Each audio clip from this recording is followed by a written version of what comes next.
Is everybody comfortable? This is talk about historic. We were just visiting about the difference between this and the original city council chambers, and so this is really something that hopefully we're going to have fun today. We're going to go ahead and visit just informally. We've got people on the panel up here, and these are the people that just agreed to do this. I know I've talked to several of you, and hopefully I'm going to drag you up here in a little bit to at least come to the podium here, because we're trying to get an accurate record of Southlake and its development and go back historically before it even became a city, and then hopefully get an accurate picture, because one of our biggest problems is that we're all getting older, and a lot of the people that have a lot of history on Southlake are gone. And that's what we're going to try to do tonight, is to kind of gather that information. So I'm going to turn it over to Mike, if you can. Mike can explain a little bit about S.P.I.N. and then just do a few introductions. Okay. Welcome everybody here. My name is Mike Terry. I'm the chairman of the S.P.I.N. S.P.I.N. is the Southlake program for the involvement of neighborhoods. Our mission is to foster communication between the citizens of Southlake. Perhaps some of you have been to some of our previous forums that we sponsored. You might notice that the format has changed this evening a little bit. This is our contribution to the celebration of the 50th anniversary of the city of Southlake. So I hope you guys enjoy the program this evening. I know it's a busy time of all for myself. As summer comes to an end, we're getting ready for school to start. Kids start school tomorrow. Thank you all for taking the time to join us. I'd like to thank our standing committee and the Southlake Historical Society for helping us pull the program together tonight. And I'd like to thank the city council for allowing us to use their chambers and for all their support. I'd also like to thank Lou, the chairman of our forum this evening, for really pulling it together. He was the trust behind pulling all of this together. Thank you, Mike. Yeah, how did I get roped into this? I was at a meeting, and there was a discussion as to the history of Southlake, and one of the first statements was Southlake was formed to keep Grapevine from taking it. And I said, wait, that's not the way I remember it. And I asked quite a few people in the room, and they said, well, there's some old timers in here that were here, came here in 1984. And I came to the area in 1964. So I'm still not an old timer, as Fred Joyce can tell you, or Eddie Cheatham, but have been here long enough to where hopefully I have a grasp of history. And so that's the reason that I got involved, was that I knew that Hearst actually was the one that was planning on annexing this area. In fact, quite a few of the people, I was visiting with John Stevenson, who was one of the early mayors, with his widow today, and she said John went to the city of Grapevine and begged him to take his property, which was on Southlake Boulevard, and they couldn't do it, because at that time Grapevine was as I understand it, was a general law city, and did not have that ability to do that until they became a home rule city. And of course, that was a period in Texas history where cities were very, very ambitious. Excuse me. They, as I recall, the city of Nederland annexed about 2,000 square miles because they wanted to go out into the tidelands and get that for tax revenue. And that was kind of the scenario that you saw in Texas in 55 to 57, where cities were going out and doing tremendous land grabs. And fortunately, and that's the reason we're here tonight, that we had the foresight of the people to do, and we'll hear from some of them tonight, to go out and organize and get our city formed. And it's just amazing what's happened to this area. We're a nationally recognized city just as a result of citizens, many of them here tonight, who went out and worked to actively get our city formed. First, going to call on Coy Quisenberry, and Coy's going to give our invocation and then talk a little bit about the Lonesome Dove, because we're starting at the very roots in this particular case. It's a pleasure to be here. Let's bow our heads for a word of prayer. Eternal Father, before the mountains were brought forth, or ever you had formed the earth and the world. Even from everlasting to everlasting, thou art God. We come to you tonight with gratitude for this city. Help us to forever be grateful for the good things you've given us and for the opportunities that we have. We thank you for the prosperity that we enjoy and for the safety that we have. We pray your special blessings upon our police and firemen, who often stand in the forefront of the hottest battle. We pray for all of our city officials, for those on the job in city offices to the elected officials. Give them wisdom and help them to be true, indeed, public servants. And thank you for the people we do have in place there that are doing these good things. We pray for every citizen who works to make this city a better place. We pray, O Father, that all of us will help to indeed make our city a better place. We pray for all of our military, and especially those now who are serving in harm's way to keep the rest of us safe. We pray for great wisdom for our president, for each member of Congress, the Senate. We pray for every member of the judiciary, from the local justice of the peace to the Supreme Court justices. God, give them wisdom, we pray. We pray that you'll always keep us safe, and we do praise your holy name. Amen. Just say a few words about the Lonesome Dove area. Lonesome Dove is the oldest church in Tarrant County, and our cemetery is the oldest cemetery in Tarrant County, we think. There's one or two others that would maybe run us a close second there, or maybe even be a few days before, because most of the old graves were marked with wooden markers or not marked at all, but our cemetery probably began about the time our church moved there. Our church was organized in 1846 on the 21st day of February, just less than 2 months after Texas became a state. We have not always been in that location. One time we were just west of where, I beg your pardon, just east of where the Grapevine Cemetery now is. There was nothing over there then. So horror of all horrors, we almost stayed in Grapevine. But we moved out to our current location in November of 1847 and have been on that same ground ever since. Can you imagine the number of funerals, the number of weddings, the number of other special services that have been on that particular ground? The cabin, the log cabin that's in downtown Grapevine, was in our community, just right around the corner from our church, actually, right off of Dove. I wondered if we went back to Grapevine and asked them for it, if they'd give it back. I kind of doubt it, but we've got a cabin and we can't decide where to put it, so we will have to work on doing that otherwise. To the early pioneers, those who moved here in 1845, it seemed like most of the folks from our community came from Platte County, Missouri, in 1845, 46, began worshiping in people's homes almost immediately. The story is that many of them were from the same church in Platte County, Missouri.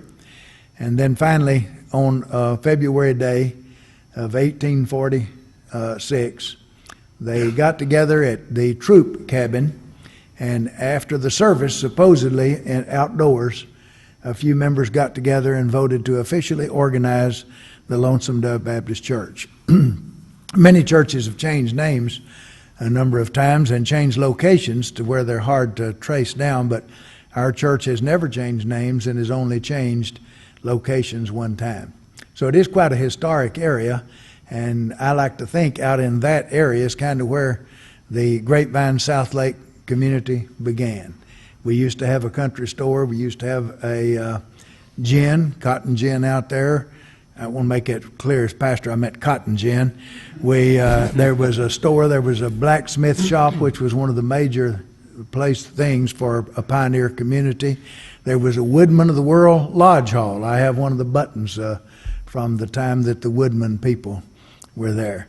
One of our deacons, Bud Tanner, died just a few years ago, 2 or 3 years ago, and was 88 at the time. And the old lodge hall was an old empty shell when he was a little boy, so I don't know when they actually moved away from there. But there was a school, and Dove School went in with Sam's School and about 3 or 4 others to first found the Southlake Carroll School District. So we feel like we have a part in that, and it's such an honor to serve with these distinguished people about the history of our city. heartiest congratulations on this 50th year. Of course, we like to remind our officials in our historical society that when this city was organized, our church was 110 years old. But anyhow, it is a pleasure, and we can't do enough to think about the old pioneers that suffered so much to give us the wonderful, peaceful place that we have right now. Recently, we had a Dove community marker put up at the corner of Dove and Lonesome Dove. If you haven't seen that, we invite you to come out, and there is a place to pull off and read the historical marker there. And Jack Wiesman and Lou Ann Heath are both here, and they were very, very instrumental in getting that there to mark that historic place. There's one thing we want to do tonight, too, is to hopefully get things correct. And one thing that I've heard, and I want to see whether this is true, that Larry McMurtry was the writer, had written a book, and he was going to call it The Streets of Laredo, and he was eating at the Ranchman's restaurant in Ponder. And as I understand it, your bus went by, and he saw that Lonesome Dove bus, and he thought that name sounds better than Streets of Laredo, and so that's how the book Lonesome Dove came up with its name. So I don't know. Indeed, he did name it after that, and it wasn't a bus. He said that, but it was really a church van. Yeah. And he did think, hey, that'd be a good name for my book, but we don't get any royalties from it. And his Lonesome Dove was a fictitious town down near the Mexican border. But also I wrote Mr. McMurtry and invited him to our 150th anniversary 10 years ago, but I didn't hear from him. After reading one of his books, I don't think he goes to church very much. But anyhow, he did borrow the name from our church for his book. Thank you very much. The one thing I ran across today, and some of them are out there, and I had some of the old Grapevine Herald, which years ago you had the two newspapers that covered this area. One of them was the Grapevine Sun, which Zena Keeling, her family had the paper forever, but Zena didn't get out and cover much on the way of news. And then a young journalist, Ted Rickenbacker, the same name as the aviator, came to town and did the Herald. And unfortunately, a lot of very few of the Heralds are left, and I was able to find some of those. And I have one here where it says the first Carroll seniors graduate. And then there's a picture. This is you may or may not be able to see it, but I'll have these where you can look at it. This is the first graduating class of Carroll High School in 1965. And our next speaker, Eddie Cheatham, is in the picture here. So I'm going to go ahead and let Eddie go ahead and talk about his remembrances, and then Fred Joyce will join in back and forth, however you want to do, just to kind of get a picture of how it was growing up, both from the remembrances of your parents and grandparents, and then as youths in the Southlake community. Yeah. Thank you very much. Now, my dad and my mother and dad moved to Southlake in 1945, along with my granddad. My dad bought about 100 acres on what's now Brumlow Avenue, which is between, as you know, goes north and south from Carroll to Highway 26. My dad started a dairy and ran a dairy from about 1945 to roughly 1970. When DFW Airport opened, he hit the panic button and decided he needed to get out of Dodge, so he put his place on the market and moved up north of McKinney. Unfortunately for us, that he still doesn't live there on that 100 acres, but in fact, the fairway number 1 and number 2 of the Timron Golf Course are on the back of our place. So we have a lot of memories of the lake there, where you see the island green, 18th green, and the clubhouse sitting up on the hill. The property owner who owned that property right behind us, his name was Brunson. He had a construction company in Dallas, and he got the bright idea to dam up the creek that came through his property and build that lake. And for years we all called it Brunson's Lake. Unfortunately, we got a big rain in, I think, 57, 58.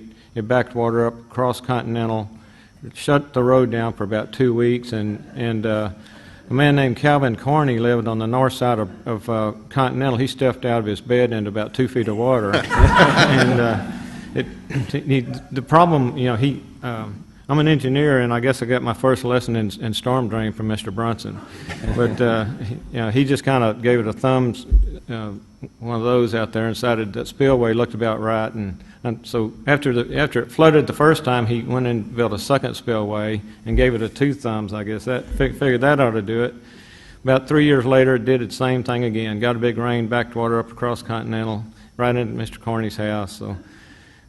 That just about did it. He knew lawsuits were right around the corner, so he had one of his men go down with a backhoe and cut a big notch in the dam right where the original creek went through the dam. The next big rain just took the big chunk of the dam out. It lowered it down to just about the size of the pond, the water that's there today, where the 18th green is. So that's back in that was probably in mid '50s, about the time Southlake incorporated.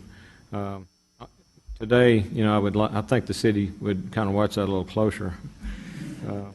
You can ask some of the city guys here. But we, have a lot of fond memories of Southlake. Like you said, I was first graduating class from Carroll High School, and that's always jokingly say that's my claim to fame. That first class from Carroll. It's when I go over to Dragon Stadium and look around, it's just amazing to me how things have changed from we played football over here at just the other side of 114. I really take pride in looking back and thinking that that I had spent a few years at Carroll. Some of the more amusing things that kind of happened. I was reading in the chronological list about when Southlake got his first fire truck, and it was I guess an ex-military truck from Carswell Air Force Base, and we got a first-hand experience with that when my wife's in the audience, and she was raised in Grapevine, and her father was on the city council of Grapevine for a number of years, but she, having been raised in Grapevine, where I guess they had garbage pickup. In Southlake back in those days, everybody burned their trash out in a barrel in the backyard. So she throws a hairspray can in the trash, and we burned the trash, and I heard this boom. I looked out there, and our whole yard's on fire. So we called the fire department, and the volunteers jumped on their old cars, ex-military truck, and about 30 minutes later they come rumbling up to, by that time it had burned all the way around our house and, half of our neighbor's yard, pasture, so. That's, when you see the equipment Southlake has today, the first class, DPS, fire trucks, emergency, everything you can think of, that's how far it has come from, like this, like mid-'60s when all they had was an old tanker truck and volunteers. But I don't mean to knock the volunteers. They did a good job, and those guys, were there, for a lot of people. Back in the high school days, sometimes it kind of reminds me of the old happy days and some of those things you see on TV and the movies. But wasn't much to do in Southlake. About all we could do is get in a car and drive to Grapevine and drag up, not literally drag, but drive up and down Main Street and look for girls. And that's when I met my wife one night up there. So. We just kind of ran out of them to look for in Southlake, and we had to go to Grapevine to look. So. And speaking of dragging, there was a drag, quarter mile marked off on Carroll, starting at Highland, going north, and it was always the thing to do to pull up out there on some 10 o'clock at night. Back then there might have been one local policeman in town. I'm not sure. Probably at night he wasn't on duty, so pretty much had to run of the town and just drag up and down, down Carroll.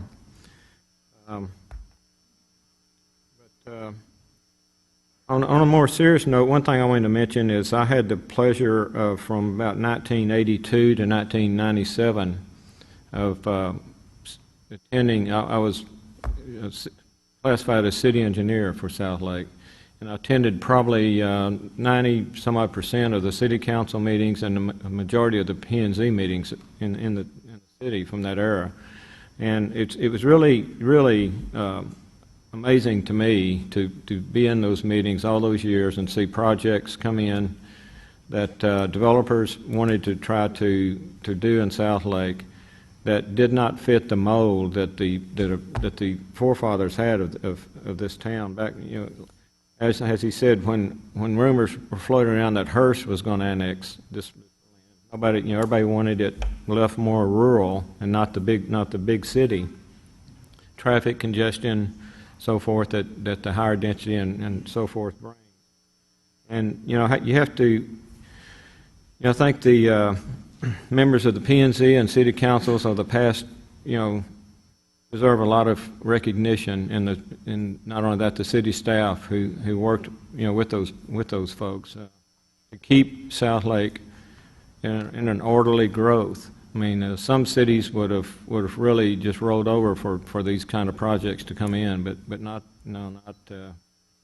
Southlake. They had this vision, they had this plan, and if these projects, residential, commercial, industrial, if they didn't fit this mold that everybody had for Southlake, they didn't stand a chance. And that's as a result of that. You see, we have out here what you see today. It's the kind of place that's an envy of the whole metroplex. The town center, the nice parks, recreation, everything out here is first class. And somewhere along the way, the people had the vision to build Southlake into what it is.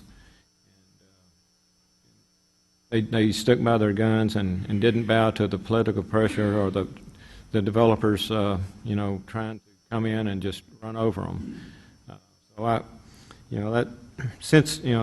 I say, that was something I think that everyone, and not just the P&Zs and councils, but the citizens of Southlake elected those people, and that's the kind of people they wanted in office to have Southlake grow the way they visioned it. They moved out here to keep it this way and keep the schools from becoming overcrowded. The school district is one, that and probably the DFW airport, the two magnets that brought a lot of people to this area in the first place. And it's great that it did not get diluted down with a lot of high density and growth. That's pretty much all I wanted to say.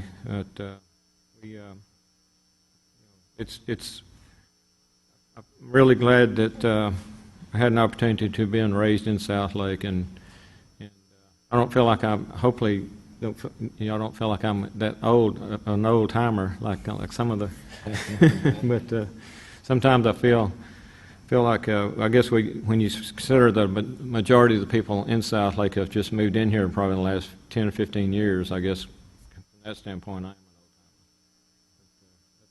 timer. Fred, Yeah. Fred, if you can kind of fill in a few things about growing up, and Fred shared with me, he was, and as you can tell from Eddie, up until just fairly recently, as far as into the 60s, people, or the 50s and 60s, there were the little small schools where they would go to the 8th grade, and Fred was telling me about, you went to Florence, or school was one where you go to the 8th grade, and then you can just, once you carry on from there on how that all evolved with the Florence School District. Yeah. In Grapevine, I moved to Southlake when I was 6 months old. My mother and dad moved back to Southlake, which was nobody had heard of Southlake at that time. That was in 1937. So when I started to school, the school district was, of course, there was Carroll and there was Florence. And Florence was over on Florence Road, not where the Florence School is now, but over on Florence Road. At that time, it was a 3-room schoolhouse with 3 grades in 2 rooms and 2 grades in 1. I went through the 6th grade there. At that time, my dad was on one of the trustees over there, and they decided they'd consolidate some of these smaller schools. And Carroll had been at one time going through the 10th grade, but they had dropped back to the 8th grade by then. And then they split the Florence School District, and and part of it came to Carroll, part of it came to Grapevine. Well, my dad had had a little bit of a conflict in getting this thing split up with the principal at Carroll, so he didn't like him. He didn't want me to go to school there, so he transferred me on to Grapevine because he knew when I got in the 9th grade I was going to have to go to Grapevine anyhow. So I went to high school in Grapevine, finished high school in Grapevine, and in fact I graduated with Eddie's older sister. It was not until I guess '61 that they created the high school in Carroll High School, and one of my nieces was also in that first graduating class, Joyce Ann McPherson, and that's kind of the story of the school system as I remember it. I wasn't sure what Lou was wanting me to talk about tonight, so I'm not real prepared. But anyway, to go back again then into the organization of the city of Southlake, my dad was involved in that to some degree at least. He didn't want Hearst to take us out here anyhow. We'd been working in Hearst, or he had, and he didn't like the way Hearst run things, so he wanted to keep Southlake rural. And he went around and got people to sign up and, to incorporate and become a city at that time. And I can remember him going around and talking to people, and by that time I graduated high school in 1955, so I was a senior when he was doing all this. But I stayed in Southlake then about another year or so, and got married and moved to Grapevine. Stayed in Grapevine until 1981 and moved back to Southlake, and I've been here ever since. It's changed considerably since I was a kid, and this was a farming community. My dad was a farmer, as well as working construction. They usually built a house or two in the wintertime when they didn't have any farming to do, but they went to the farm. I mean, there was a lot of tomatoes, a lot of squash, a lot of cucumbers, corn, watermelons, all kinds of vegetables, and this whole country was a vegetable farming area. It gradually just began to phase out, and I don't know exactly why, other than probably there wasn't any money in it as the small farmers got weeded out. But Southlake I can remember back in about 46 or 7, somewhere along there, my brother, who was 21 years older than I was, he was the oldest and I was the youngest, he had a contract to buy the 330 acres where Cross Timber Hills is right now for $25 an acre. And Daddy told him, said, "Son, we've farmed that place for all these years. We had leased it for many, many years and farmed it." He said, "There's no way in the world you'll ever pay for it." And he turned it down. We had lived Dad owned 88 acres that joined Cross Timber Hills. That's now part of Southridge. Part of it is Southridge Lakes. Part of it is just some individual tracts, but part of it's Southridge Lakes at this time. And so I've seen the property values go from $25 an acre to what it is today. And it was a good place to grow up as a kid. You could drive I've driven a tractor many times from our house to Grapevine and maybe meet 1 or 2 cars, On a similar note, my dad and my granddad could have bought this property we're sitting on today for $50 an acre in 1945. And my granddad told my dad, "We don't need more of that old wore-out land."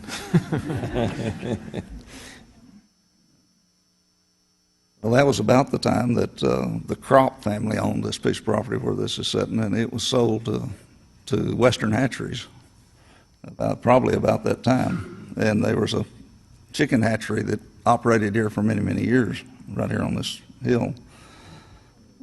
Prior to that, my brother-in-law, Joyce Ann McPherson's dad, was born here on this tract. And he's now 87 years old. he just moved recently from Peytonville to Weatherford.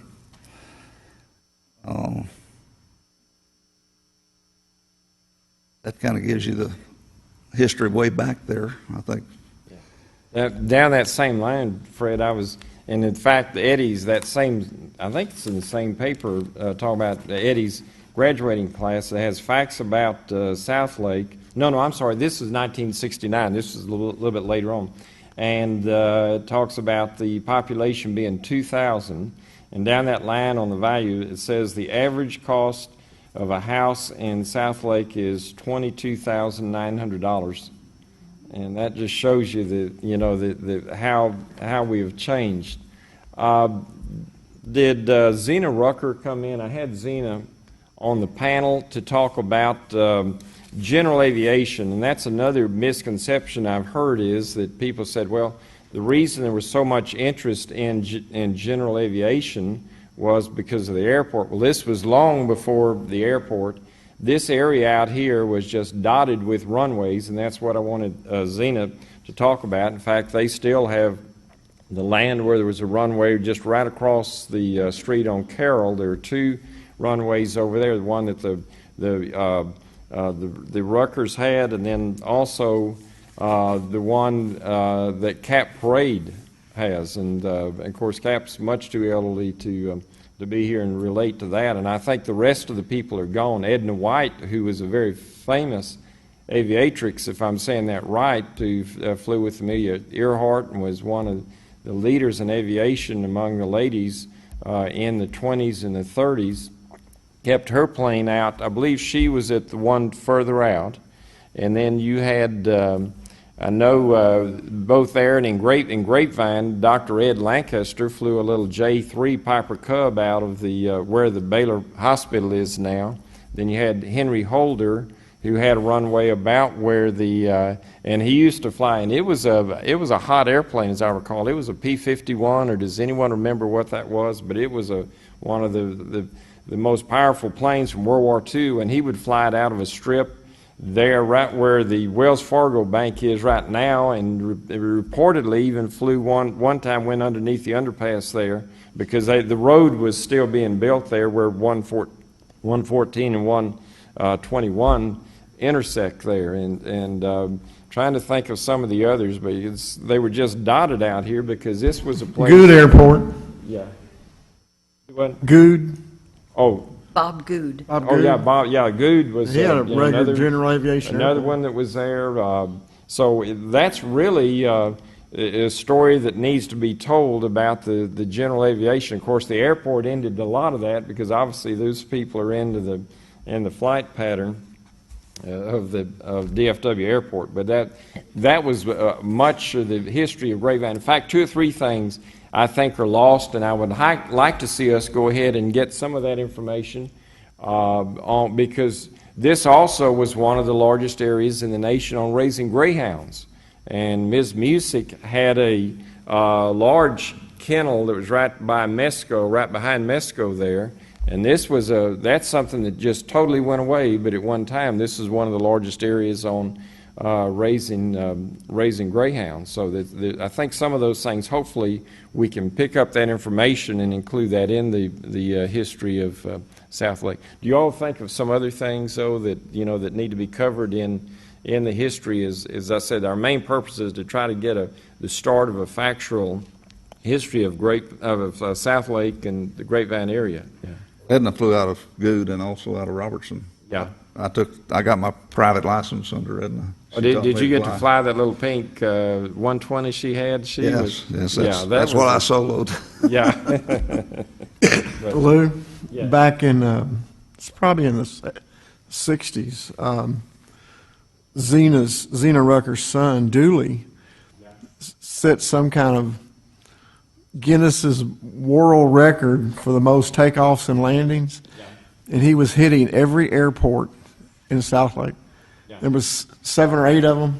Yes. And he would just hit them, go up, come down, land, never stop, just land, take off, stop and goes on all these runways. And I don't remember, and I think he had an hour and an hour's time, and I don't remember the number, but it was at that time, it was a That's record. the good illustration of how close they were, that Yeah. someone could go ahead and do that. Another thing that was very, very big in Southlake was the auction barn. And pleased to have Bobby Jones, and Bobby can talk about very vividly about the auction barn. So Bobby, I'll let you kind of visit with us. Yeah, you were talking about, Eddie was talking about the trash, people having to burn the trash in a place. Remember Glenn used to put the trash in the back of his truck and then drive down the highway and burn it, so he wouldn't have to dump it any place and pay for it. Yeah. Well, I actually am not from Southlake. I was born in Denton County, just at actually, if you go down to where the end of Bob Jones Road runs right now and go about 500 yards east of that is the old place where I was born in. At that time, it was a rural route Roanoke, so we never claimed Southlake in that sense. But it was Southlake and Westlake both came into being about at the same time for the same reason, because Hearst was trying to incorporate all the land to get the land in, and Southlake took itself serious and became a city. Westlake still has about 200 members. Well, my grandfather had accumulated 2,500 acres that when Grapevine Lake was being built, was all taken through eminent domain, almost all of the land. All of my father's land was taken, and all of the decent land Uncle Jink had was taken for the lake. My father's land actually still sits over there up on top of a hill, which was supposed to have been a park, which is, 60 years later, still hadn't been developed into a park yet. But Uncle Jink did have a place back over what is now the end of Dove Road. That still has some property up on the hill there. Since they lost they were doing farming, ranching operations and running harvest crews, hay balers, and thrashing machines for a livelihood at that point. When they lost the ability to do that with all their land gone, Uncle Jink had been a horse trader on the side most of his life anyway, so they decided to open up a sale barn. And they went in partnership with a guy from West Texas who kind of fronted them in the process for getting it started. He sold out his interest in it after the first year. And on a cold February in 1948, that barn opened. That was, I think, one of the coldest blasted days it hit North Texas in a while. The original barn was a sheet metal with a facility with wooden pins, and it set off of 114 for a ways. Cafe was a separate facility at that time. It probably had 8 maybe stools in it and a couple of tables. It was a cafe. And behind it had a little shed. There was a storage shed. And that shed is kind of momentous in the fact that my youngest brother and I were the last 2 kids really running around the neighborhood where we were barned up. We were the last of the chain there. And we also went to a one-room schoolhouse, Walnut Grove. And when I finished the 8th grade, there were only 5 kids left in Walnut Grove, so they closed the school down, and we were all bussed into Fort Worth to go to school there. Well, got there, and Bill and I both joined the band. Neither of us had ever played a musical instrument at all. And Daddy played guitar, and Aunt Lula was a banjo player. But so we both joined the band. Both started out on clarinets. They wouldn't let us practice in the cafe. They made us go out in the shed to practice. So we'd be out there at night squeaking away, chasing the rats out.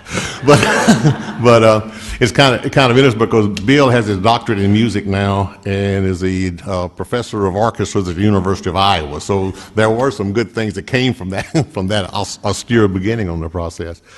But the barn actually started out doing just cattle. It was on a Tuesday afternoon. It never was a large sale barn in the sense of some of these barns that you see where they're running through 2,000 or 3,000 head. We would normally run 150, 200 head, and it was basically a cow-calf type of operation, not a real feedlot supplying type of sales. The sale used to start in the afternoon. They'd always run junk through there first, selling, people cleaning out things. Well, that got to be a pretty good operation, but it was actually taking up quite a bit of time for the sale itself. So Mom and Aunt Lula decided to open up a flea market outside. So they moved the flea market out, and right now, some of the remnants of that flea market are still there on the corner of White's Chapel and 114. The barn opened in 1948, ran through until they started to widen 114 in the early 50s. They took about an acre of land away from that was there and it actually took actually where the cafe was, and basically took away most of the parking that was available for it. So they actually tore that part down and then built a new barn that actually was brick with a cafe integral inside it, and then with metal pins out back. That ran until we actually sold the barn in 1984. My father died in 68, my mother in 72, Aunt Lula in 80, and Uncle Jink in 81. At that point, I was in Pennsylvania, Bill was in Minnesota, Odell was in Missouri, and Betty was in Houston. We rented it out for about 4 years to someone else who could continue to operate it. In fact, we rented it out to the auctioneer, who ran it for about another 4 years, and then we finally sold it. I had some pictures here of the barn actually on the day that we sold it. So I'll put these outside so people can look at some of that, if those of you that had never seen that.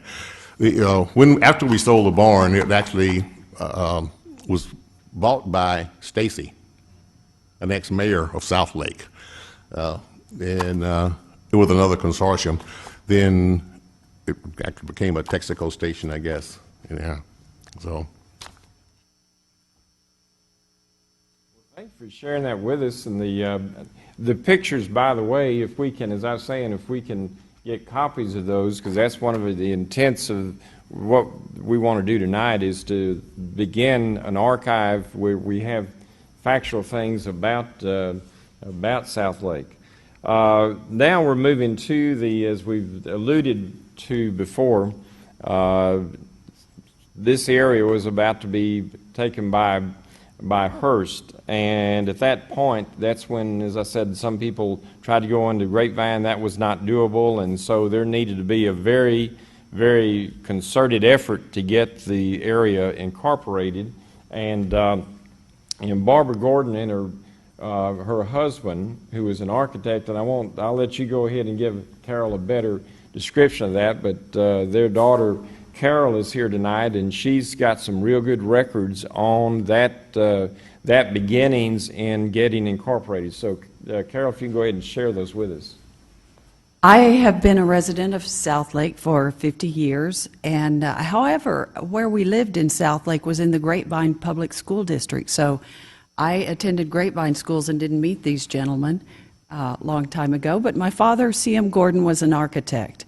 And working with cities, he heard and realized how serious Hearst was about annexing as much property as they could, anything that wasn't incorporated. They wanted to go all the way to the south shore of Grapevine Lake. And it's no coincidence that Colleyville is also celebrating its 50th anniversary. And Westlake, yes. And so he immediately started talking to neighbors, John Stevenson, Bob Lyford. Probably the best word-of-mouth situation were churches. People were trying to spread the word as quickly as they could, but also as quietly as they could. And I think a lot of that happened because that was one of the largest gatherings of people of the community. So, and apparently my father and mother were probably out there with your father gathering signatures on the petitions. It was, as best I recall, less than 2 weeks between the time they started gathering petitions and went to Austin to file the request to incorporate the city. And I have some paperwork, which was when Connie Cooley and I got together, apparently was the first concrete evidence that Southlake had of exactly when the incorporation took place. And this letter from attorney-at-law George Gleason, and this attorney was very instrumental in working with Grapevine, Colleyville, Southlake, and some of these other small cities as well. Dated September 6, 1956. Dear Mr. Gordon, I am pleased to advise that the petition for the incorporation of the town of Southlake, Texas has this day been approved, and order entered calling the election to be held on September 22, 1956. I am this day forwarding to Mr. Stevenson the writ of election appointing him judge to hold said election, and am also forwarding to Mr. Lyford notices of election which are to be posted as we previously discussed. Then on September 25th, 1956, again from the attorney George Gleason, Dear Mr. Gordon, this is to advise that the incorporation order of Southlake was executed this day, and certified copy of same has been filed for record in the deed records of Tarrant County, Texas. I am this day forwarding Mr. Stevenson writ of election authorizing him to hold the election of officers, which is set for Saturday, October 13th. Also, there is being forwarded to Mr. Lyford 3 notices of said election to be posted at the same places the incorporation notices were posted. On September 28, 1956, the county judge has ordered an election to be held October 13, 1956, in the town of Southlake, Texas. Offices to be filled at this election are mayor, 5 aldermen, and marshal. A meeting of all qualified voters will be held 7:30 p.m. Saturday, September 29th, at Carroll School for the purpose of receiving nominations for candidates for the above offices. Nominations can be received by John Stevenson, election judge, not later than 5 p.m. Tuesday, October 2nd. Gail Eubanks was named the first mayor of Southlake, and I asked Mom, how did that come about? What made him decide to be mayor, or how did that all happen? Not everybody supported the town of Southlake incorporating. In fact, it was almost split 50-50. People lived here for their quality of life. They didn't live here because it was a city. They lived here because it was not a city. And a lot of people were hesitant and didn't really take seriously that Hearst was going to annex the area. And so there was as much opposition as there was support. And my dad, C.M. Gordon, and Mr. Stevenson and Bob Lyford, I believe, were the ones who went to Austin, filed the paperwork, did the follow-up. And so they weren't popular among everyone in Southlake. However, Gail Eubanks, while he really supported, and you may be able to add to this, supported the city incorporating, wasn't in the forefront of leading the effort, and it kind of made him neutral territory. Whereas those who didn't support the incorporation were comfortable with him, and those who did support the incorporation of the city were comfortable with him because he actually did support it. So he was asked, I think, by some of the gentlemen who had led the incorporation if he would run for mayor, which he did. This article, Dallas News, October 17, 1956, Gail Eubanks is named the mayor of Newtown. Gail Eubanks has been elected mayor of Southlake, a new town west of Grapevine that has just been incorporated. Aldermen elected are W. Lee Yantis, C.M. Gordon, R.G. Lyford, and Wade Cummings. Ken Anderson was elected marshal. The new town takes in about 2 square miles, beginning 1 mile west of Grapevine, with the Mayfield and Oak Knolls additions extending westward between Highways 114 and the Old Keller Road, and on the south side of Keller Road, nearly to White's Chapel. I might point out, some of you were kind of confused. I put out there a rendering, which my dad did, in either late 56 or 57, right after the city incorporated. It was a starting point, totally conceptual, of the elements of a city. And understand that at the time the city incorporated, the footprint was different from what it is today. People were coming forward, private landowners, and approaching Southlake, Colleyville, Grapevine, all the small cities, asking to be annexed into the city in order to avoid being absorbed by Hearst. So the footprint was changing quickly over time. This article is from the Fort Worth Star-Telegram dated February 24th, 1957. City officials of Colleyville, Southlake, and Grapevine gathered here Saturday afternoon in a friendly meeting to work out points of conflict on city boundaries of the three towns. The action grew out of the city of Hearst's recent action in annexing land which reaches to west of Grapevine. After the meeting, the Southlake City Council had a special meeting at Southlake to annex land on petition. Almost daily, the three towns are getting petitions from landowners to bring their land into one of the three municipalities, despite the fact that Hearst already has passed an ordinance on first reading on most of the tracts. Some, however, are asking to be annexed for protection in the future. And it goes on to say some other things. That time, and I think Lou already pointed this out, 1956, 1957 was an intense time in the formation of all of these little cities. And in a sensationalistic manner that only the press can do, in this article, Fort Worth Press, dated Sunday, February 24th, 1957, the title of the article is Dogfight, Battle Rages Over Control of Northeast Tarrant.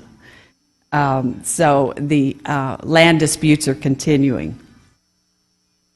One of the things I ran across, which I thought you might enjoy, and unfortunately it's not dated, but it's shortly after the incorporation of the city, and it's a questionnaire that was distributed to the residents of Southlake. And a total at the bottom has 500, and I don't know if that means they were estimating about 500 residents at that time. I'm not sure what this means. The first question is, are you satisfied with present progress of your town of Southlake? Yes or no? There was an overwhelming vote of yes, 85-9. Would you, I wish there were some police here tonight. Would you like the city police and patrol protection? This would possibly require establishment of city tax roll, necessitating probably police salary, approximately $250 per month, building for records in City Hall, police car, gasoline, insurance, bond, and maintenance, abstract attorney to compile and establish tax roll from county records, full-time paid secretary, tax assessor, tax forms, stationery supplies, etc. Again, these are all yes or no. It was an overwhelming no, 5-88. Question 3, would you, as an alternate to police department, be willing to contribute $2 or $2.50 per month on a voluntary basis for a paid professional patrolman who would officiate as a city marshal and who would collect the voluntary fee himself? This would be his remuneration from the city, except for $45 per month paid by the city from traffic fines, building permits, and utility gross revenue taxes. The patrolman would furnish his own patrol car and pay his own expenses. This alternate would not require city taxes. The vote on that one was 25 yes to 68 no. Question number 4, would you leave matters as they now exist with same protection you had before city was incorporated? County constable only. 77 yes, 14 no. So everybody wanted to stay. In fact, the people who mistrusted the efforts to incorporate into the city of Southlake were really, really concerned about changes, taxes, everything else. And actually, that was the same concern of those who wanted to incorporate, was to avoid being pulled into Hearst. So that's about it right now, a quick overview of those early days, if anyone else has anything to add. Yeah, and that probably y'all can tell because that continued, and that's a colorful little history there on the constable that was the law. And so there are really some colorful stories about him, and I don't know if y'all can add anything to that or not, but what was his name? The constable, the elderly constable that It was really the law of Southlake for, until, again, that's one of those things, one of the reasons, hopefully we're going to get some of this where we can, and I think probably some of those news stories will be in the old Grapevine Herald, because he was, he kind of looked at himself as a 007, but he was about 80 years old. And Well, and in elementary school, I came home to an empty, unlocked house.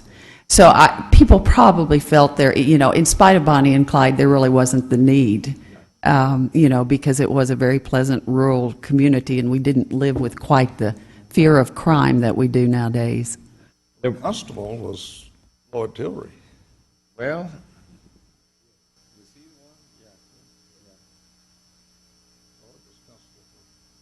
Many years. yeah. But I thought there was another one. There's maybe in going through the news stories, I could. Yeah, yeah, yeah. Now we've had painted a picture here, as we said, of a rural community, and Southlake pretty much remained that way, primarily residential. And got Gary Fickus here, who was a mayor in that transition time where we went from a residential community, and I just recall at that time you had the little stores, Yates Corner, and you had Bob Couch was over on Davis Boulevard, the Steels had a little store, but just little stores, and that was effectively the commercial development besides Mesco, which was by far the biggest employer here, and then the auction barn. And that's kind of a picture of what the economy was like here.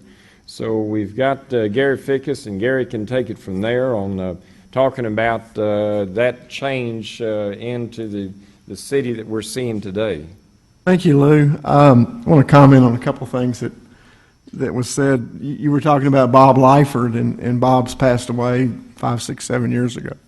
And Bob lived up on Southlake Boulevard, up where Costco is, Nolan Drive, in that area. He actually lived where Georgetown Manor was, and Carol, you lived right down the street from him. And I guess Carol I met when I first moved here, and I'm a newcomer. I've only been here 27 years, so that's, I'm just a newbie. But at that time, back in the 50s, Bob Lyford became a good friend. Well, later, Bob became a good friend of mine, and he was telling me that they used to, during that period of time when they were planning, they had those meetings at his house. And he said the original Southlake petition was about 1 square mile. And it was where you live, it was up in that area, and then all these other areas wanted to annex, and I guess they incorporated a little bit larger area, but, and I guess Bob Stevenson lived up there. And so there were a number of the founders of the community that lived up in that area. Another thing, because I'll forget it, Eddie talked about lawsuits in the city, and I know when I served as mayor, I bet you I had, and Pam was on council a lot of that time, was Pam Muller. We would have somebody come up wanting to do something that we as a council didn't think was appropriate for our community, or quite often the applicant developer would want to meet with the mayor and the city manager, or the mayor and the planning before they came to the council. And if I didn't think it was something that was appropriate, I would tell them that. And I can, there's numbers of times when they got up, stormed out, we'll see you in court. And I think we had I can remember one lawsuit that was filed, and it was thrown out by a judge. So the will of the people prevailed. But going back to the time when I became involved, which was primarily in 1985, as on Planning and Zoning Commission, then I was mayor from 1989 through 96. I think the key word, if you wanted to, we had kind of a blank canvas in Southlake. Cross Timber Hills was the largest subdivision of any size, and it was really the only subdivision that was, I would call, the newer type homes. And Southlake was just, kind of coming into its own as a place to be.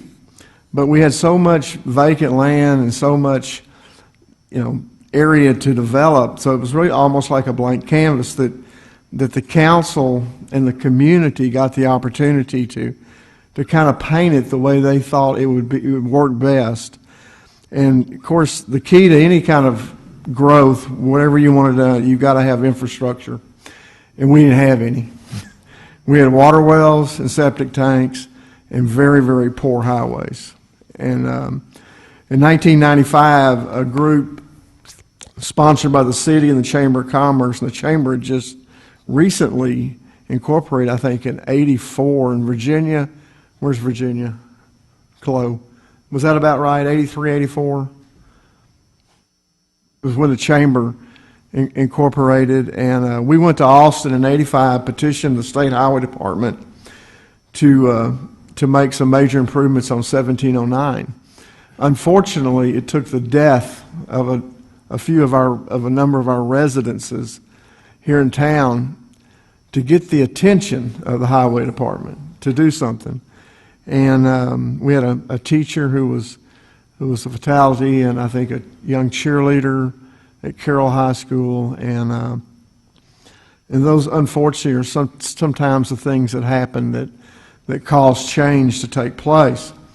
Right about that time, and Eddie can probably verify a little more exact, but Southlake contracted with the city of Fort Worth to give it a water supply, what I would call a good water supply that would take Southlake on for the next 100 years. Because up to that time we were dealing with water wells. About that same time, in the mid-'80s, Southlake signed an agreement with the Trinity River Authority to bring a sewer line into town. I've been told that back in the 60s, the citizens here rejected the idea of a sewer. That was probably a good thing, because it gave Southlake, it gave all the areas around us an opportunity to develop, and then kind of left us where we could do it right, is the way I'd like to put it. One of the key things that was done that I thought that the council at the time, and I wasn't on it, but Pam may have been, they voted that there would be no more than 2 homes per acre. If you had 100 acres, you could put 200 homes. Provide open space, provide amenities, things like that. And I think that's one of the key reasons that Southlake has developed the way it has as a high quality community, because of the lot sizes that remain significantly larger than any city around us, where they're developing 5 and 6 homes per acre. So that was a major ordeal. When I became mayor in 1989, there were about 5,500 people that lived here. When we did the 1990 census, we had close to 7,000. Assessed value of all the property in Southlake at that time was probably $350 million. Today it's $4 billion. When you start looking at assessed value for communities throughout Texas, and for that matter probably throughout the nation, you will probably find no city that has 24,000 people that has an assessed value of $4 billion. It's an extremely high number. And that's basically from the high-level commercial and the residential homes that have been built in here. Part of that infrastructure that I talked about earlier was electrical and gas. Those of you who lived here in 1990, remember we had a tremendous freeze time around Christmas when it got down to I think it went below 0. We had major gas problems, major gas outages. That prompted at that time Lone Star Gas to upgrade all of our lines. Southlake's one of the few cities in the state that actually had 2 electrical companies that you could deal with. There's good and bad to that. The bad is you got electrical lines all over the place. That's the bad part. The good part is that we currently have excellent service, and we have, for the most part, and we have plenty of it.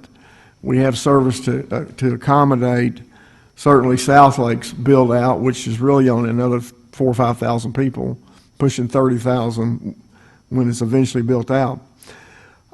Starting in the late 1980s, Southridge Lakes probably was the largest subdivision at the time that was approved for the city. And it really didn't take a rocket scientist to figure out that Southlake was really right on the edge of some fairly significant growth, because we'd gotten our sewer system put in 1990. Had water, had plenty of water, had plenty of electrical, gas, all these things were taken care of. So it was obvious things were about to happen, and that's when things really started growing here.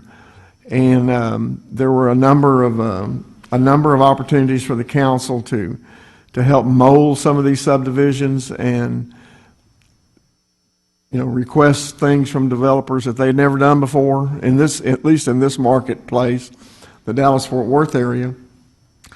As far as amenities, there was a decision made by the council, and it was a case by case, but because we were a city that really didn't have much of a commercial tax base at the time, we felt that it was probably would better serve the citizens of each individual subdivision if the subdivision put in a lot of the amenities, meaning swimming pools, hike and bike trails, tennis courts, versus them donating land to the city and then the city paying for that cost. And then the biggest part of the cost is the upkeep of those facilities. And I know that Southridge Lakes, we had them do the same thing. There was a number of Timber Lakes, Stone Lakes, and then the biggest one was Tiburon. So there were a number of subdivisions that today have significant amenities. Unfortunately, they are for those citizens who live in those subdivisions, but the city's not paying for them. So that was a kind of a major departure from what a lot of cities were doing. Starting again about 1990, 91, we started seeing some interest in retail. I think the first real retail was the White's Chapel at 1709, the Food Line project, which didn't last very long, but we knew it was a good location and something else would come in there, and it did. Not long after that, the corner, I think in 1994, the corner down at 1709 at Davis Boulevard, where the Albertsons was at, came online. Prior to all that, though, we had Solana in Westlake and Southlake. It was an office complex. In my opinion, that somewhat set the tone, not the architecture, but the tone for the quality of development that we could see out here. And there were many people that thought that we could maintain that quality. We went through a total rezoning of the city in the early 90s, where we rezoned every piece of property. We spent, there's no telling how many hours we spent on that. I mean, it took 8-9 months. In 95, we went through another change called a corridor overlay ordinance. And this was kind of brought on by Walmart. Walmart came to town, bless their souls, and brought their $1 million in taxes, but they built the ugliest building they could build. They basically built the minimum standard building they built everywhere. And it didn't go over very well here. People shopped there, but they didn't like the building. So we created an overlay zone, which we felt raised the level of the quality of properties along 1709, 114, and to some extent Davis Boulevard, that would do a couple things. One, it raised the bar to a different level of quality than what we had in all the surrounding cities. But it also created value, and that's, to me, the big thing. It created long-term value, not just to the people that own the property, but for the citizens of Southlake from a taxing standpoint. And today, Southlake is definitely, in my opinion, and most everybody else's, is a shining star in the Metroplex as far as quality retail, quality residential. And a lot of work went into it. A lot of people worked very hard after the time that I was on council and other people to continue that. And I think that that's the, is what has really made Southlake. We've had tremendous involvement of people that are not necessarily elected officials. We've had the S.P.I.N organization was something I guess we started we talked about it in '93 and probably kicked it off in '94. I had people tell me, "You're nuts to give the power to the people," and I said, "We're nuts if we don't, because we would rather have our citizens in Southlake informed as to what's going on, and that was a vehicle to do it, than for them to perceive that we were not keeping them informed, and that's when they come break your doors down to get in and throw you all out of office." So I felt that the S.P.I.N program, it's had its up and downs, but for the most part, I think it's been an extremely effective tool, the way it works today, to work with development and developers on their projects. And it's something that those involved at that time should be very proud of, because it's lasted a long time, and I think it'll continue to last. So that's about all I've got, Lou. Okay. Thank you, Gary. Now, one thing you've heard from the panel here, and there's several people in the audience. You may have questions. You may want to add something. Now, this is being recorded, so if you have something to share, if you would step to the podium up here, and if anyone would like to add anything, raise your hand, and if you could just come up front. Not seeing any volunteers. I will say this, that after we're just about to adjourn this portion, and what we will be doing is we'll be meeting again outside. A lot of these exhibits will be here. In fact, this is the beginning of the library has agreed to set up an archive section, and so Carrie McGirth has said we can go ahead and start gathering these things. So if you have things, either you can take them back, but if you can't get copies to the library, that would really help. Another thing I want to notice on the programs here, and as Gary said, you'll notice these are the people that sponsored this. This wasn't tax money, it wasn't used. It's one where we had people that volunteered to provide these things. Walmart wasn't one of them. Costco's one of the people that contributed the goodies. Costco, Tom Thumb, McAllister's, and then the Utleys with their Lone Star Wholesale, and then Vic Archery at Sundance. And I do especially want to recognize the Southlake Historical Society with Connie and Lou Ann really have helped to kind of bring all of this together, and so they're going to also be working with the library on setting up something where we have a really accurate picture of the history of Southlake, because a lot of it's going away, as we can tell, and so we really want to go ahead and have a good, accurate picture of our community to carry forward. I think now we have some presentations, if I see this right, if I haven't jumped over everything.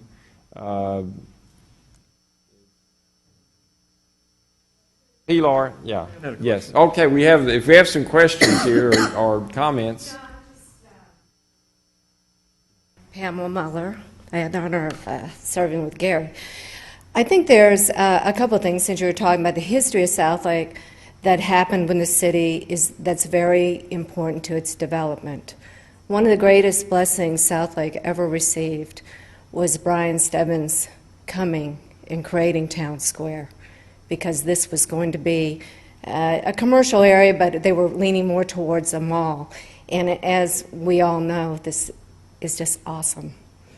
And secondly, there was a point the Texas Department of Transportation wanted to bring another freeway through Southlake that would have been just north of Continental. So there would never have been any Tiburon in our beautiful residential areas. But I just wanted to add that. It's amazing how things do happen. In the early 80s, and some of the people may be involved on this, I stood on the tract across the street with Mike Mullis, who, as I recall, was from Memphis, and Boeing was going to put a manufacturing plant over there. And the only reason we didn't, it gets back to what we were talking about, was that they were set, their number one site was there. But as we didn't have sewer, they had to have their own plant which would treat the effluent and then put it into that creek that you see that goes across Kimball Road. And only the fact that that creek is a seasonal creek and they required that it be a flowing creek. Otherwise, we probably would have had a different structure here, and thank goodness it turned out like it did. In that at that time we looked like we wanted jobs here because that was the nature of economic development at that time. And the Boeing plant that you see, which I think is now about to close on Interstate 35E in Corinth, would have been right across the street just for that one factor, but just something that would be interesting to have. Any other comments or questions? Pilar? Yeah. Okay. Lou, back what Pam was talking about on this highway, I mean, they were talking about a major highway between Continental and 1709. And I was at a meeting with 70, 80 other people, and a Fort Worth developer, actually a Hearst developer, takes a pen and draws on a map this line and says, that's the one we're going with. And people like Mr. Stone was still alive at that time, Mary Stone Myers' dad, Joe Wright, there were Sam Sparger, who was, I guess, mayor at that time. He said, over my dead body, you're not going to put that road through the middle of my town. You know, and it didn't happen because the people got involved and said, it's not going to happen. So. One quick.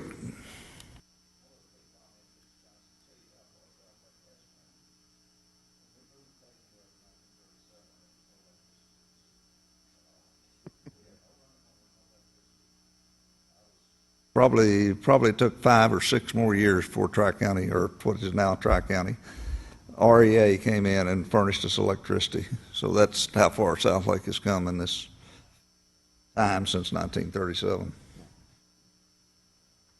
While Pilar is coming forward, does everyone, we're going to, again, just visit informally outside because, and one thing we do want you to do, if you did not sign up, please sign outside, especially if you have something to add.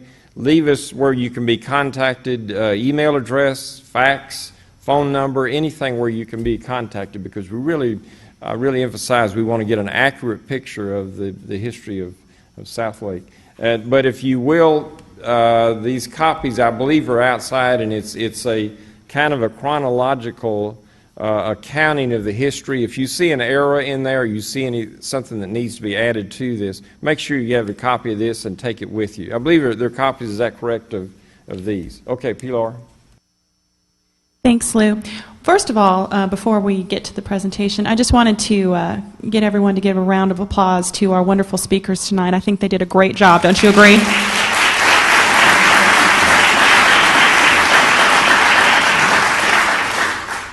Part of the reason why we're here tonight is, of course, to learn about the history of Southlake and everything else, but also we wanted to present our speakers with this certificate, and how well you can see this. It's a key to the city. And little plug for Southlake here, these keys to the city are available. There's information on the website. They're for sale, so, you know, but you guys get them for free, so. But anyway, again, thank you so much for coming tonight, and I'll turn it back over to Lou. Okay, well, we'll go ahead. If there are no other comments, if we can, just visit outside, because this is, as I said, supposed to be just fun and sharing.